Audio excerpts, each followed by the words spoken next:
যেই স্বামী তার স্ত্রীকে এরকম বলে যে বউ গেলে 10টা বউ পাওয়া যাবে, মা তো আর পাওয়া যাবে না, সে এই কথাটা সত্য বলুক, কিন্তু এটা অন্যায় কথা এবং এটা অসুন্দর কথা। স্ত্রীকে এই কথা বলা মানে তাকে তাচ্ছিল্য করা, তাকে তুচ্ছ করা, এটা কোনো অবস্থাতে উচিত না।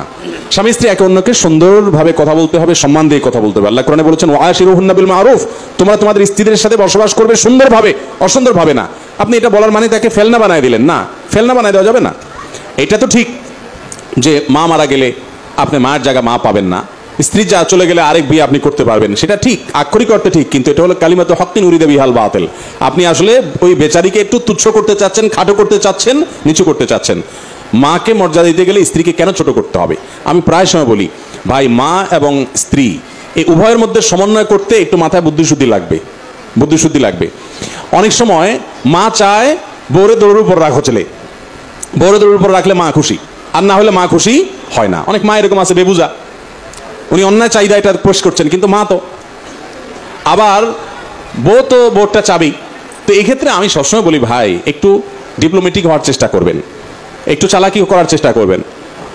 বউয়ের কাছে এসে বলবেন, দেখো আমার তো মা, কিচ্ছু তো বলার নাই, উনি যা বলে কষ্ট করে একটু সবর করতে হবে, কয়দিন আল্লাহ তার হায়াত রাখছে, আর তুমি একসময় মা হবে।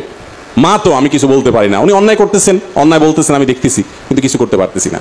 বউয়ের সাথে যদি একটু নরম হয়ে এভাবে বুঝাই টুজায় বলেন, তো বউ আপনাকে বলবে যে আমার স্বামী বেচারা, মানুষটা ভালো কিন্তু বেকুব, একটু সোজা সরল, সিম্পেথি দেখাবে, জেদ দেখাবে না। কিন্তু আবার মার কাছে যায় বলবেন কি, বলবেন মা পরের মেয়ে, নবীজি কখনো বউয়ের গায়ে হাত তোলে নাই, কখনো মারে না, না হলে আমি উল্টা পাল্টা দেখলে আমি যে কি করতাম যদি জায়েজ হতো শরীয়তে। মা আর পরের মেয়ে তো বুঝেন তো, কখনো কি আর নিজের পেটের মেয়ের মতো হয়? কি আর করবেন মা, দুনিয়াতে সব এরকম নষ্ট হয়ে গেছে। মা মার কাছে ওজোর খাই করবেন যে মা আমি তোমার নির্দেশ পালন করতে এক পায়ে খাড়া, তখন মাও মনে করবে আরে আমার পোলাটা সোজা সরল, এই মহিলা সরকি দিয়ে ঘুরে দিয়েছে আমার ছেলেটার।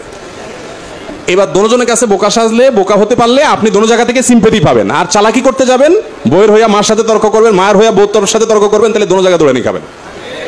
কথা বুঝে